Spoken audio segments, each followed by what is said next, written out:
सीधी बात में आपका स्वागत है। भारत ने चैंपियंस ट्रॉफी जीती मार्च के महीने में यूएई में। पिचेस में ड्राई कंडीशन थी लेकिन वेदर वहाँ पे बहुत बढ़िया था। लेकिन अब चीज़ें क्या बदली है, सितंबर आते-आते एक तो फॉर्मेट बदल गए भारतीय टीम के लिए। उसी के बारे में बात करेंगे। फॉर्मेट बदला है और कंडीशंस बदली है, उसे किस तरह से एडजस्ट करेगी भारतीय टीम, वही आज के दिन की चर्चा है। तो उस वक़्त क्या था मार्च में? मार्च में पिच आपको, मुझे याद है जहाँ तक, बहुत ड्राई पिचेस देखने को मिल रही थी, लेकिन वेदर में आपको अच्छा वेदर नज़र आ रहा था। 29 डिग्री से लेके 32 डिग्री का, जो काफ़ी अच्छा वेदर रहता है यूएई के स्टैंडर्ड के हिसाब से। लेकिन अब सितंबर आते-आते ना वो जो वेदर है, वो काफ़ी गर्म हो जाता है। 39 डिग्री से लेके 42 डिग्री के आसपास, जो काफ़ी गर्म है, और ख़ास करके रेगिस्तान में आपको और ज़्यादा गर्मी लगती है।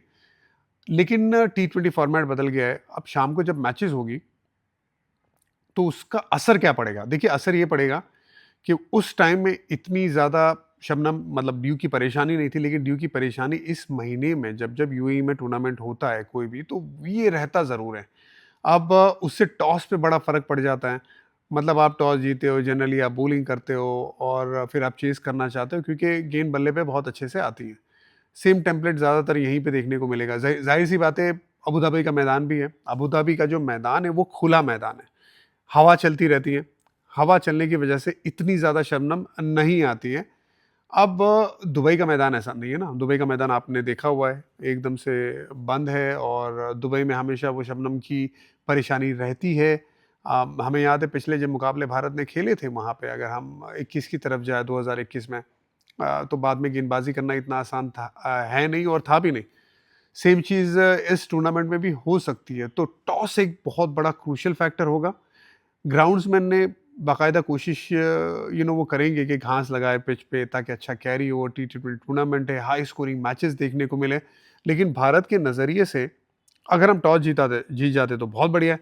लेकिन अगर हम टॉस हारते तो रणनीति क्या रहेगी? ज़ाहिर सी बात है, अभी जो इंडियन टीम के कोच है, जो चैंपियंस ट्रॉफी में थे, गौतम गंभीर, टी20 उनका फुट है। तो रणनीति के हिसाब से तो आप यकीन मानिए कि रणनीति आपको उस लिहाज से देखने को ज़रूर मिलेगी कि जो बढ़िया हो। क्योंकि गौतम गंभीर जब केकेआर के कप्तान बने थे 2012-14 में, उन्होंने उनकी कप्तानी में केकेआर ने जीता था। फिर जब कोच बने तो उनकी कप्तानी में दोबारा केकेआर ने आईपीएल ट्रॉफी जीता। अब तो उनसे तो उम्मीद करेंगे कि रणनीति तो उस लिहाज से भी बने कि अगर मुश्किल कंडीशंस हो तो उसका काउंटर आप ढूँढ लें। अब क्या होता है, जब गेंद गीली हो जाती है, जब आप यॉर्कर ढूँढने जाते हैं, और टी20 में ख़ास करके लास्ट के कुछ ओवर्स में आप यॉर्कर ज़रूर ढूँढते हैं। तो भारत अगर टॉस हार जाती है, अगर उनकी पहली बैटिंग आती है और बाद में गेंदबाज़ी करनी है और स्कोर को डिफेंड करना है, तो फिर क्या रणनीति रहेगी? क्या ज़्यादा हार्ड लेन की तरफ जाए? क्योंकि मैदान भी बड़े हैं ना, दोनों ही मैदान बड़े हैं। तो आप उसमें बाउंसर का इस्तेमाल कर सकते हैं, हार्ड लेन का इस्तेमाल कर सकते हैं, ऑब्वियसली वाइड यॉर्कर्स भी आएँगे। दिक्कत ये होती है कि कितना वक़्त हो चला है ना क्रिकेट में।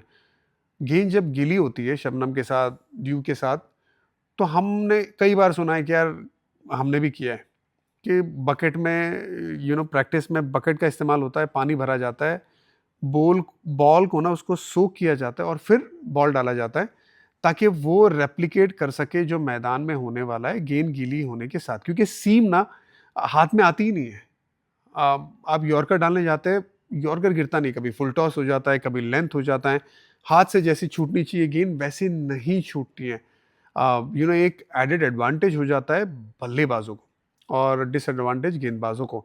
अब उसमें फिर आप क्या प्लान करते हो, ये बड़ा ज़रूरी है। बड़ा मैदान है तो बाउंसर का इस्तेमाल, हार्ड लेन का इस्तेमाल, ये एक विकल्प ज़रूर हो सकता है। तो उसके बारे में आई एम श्योर भारतीय टीम सोच रही होगी, और ये रणनीति में देखना भी चाहूँगा।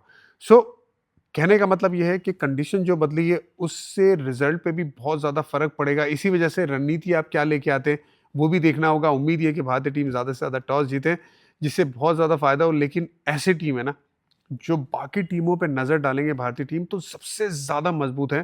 तो मज़बूत टीम मुश्किल काम भी करना जानती है, यही आपकी उम्मीद रहेगी। Good luck team India. ज़रूर बताइएगा कि ड्यू का, शबनम का कोई इलाज है आपके पास? मैं बहुत सालों से ढूँढ रहा हूँ। ज़ाहिर-सी बात है, सब वो मैदान में ना वो अलग-अलग मटेरियल डालने की कोशिश क करते हैं, और जितना हो सके उसका असर मैच में ना रहे, ये कोशिश होती है। लेकिन फिर भी एक बार शबनम आ गई, तो उसे वापस भेजना बड़ा मुश्किल है।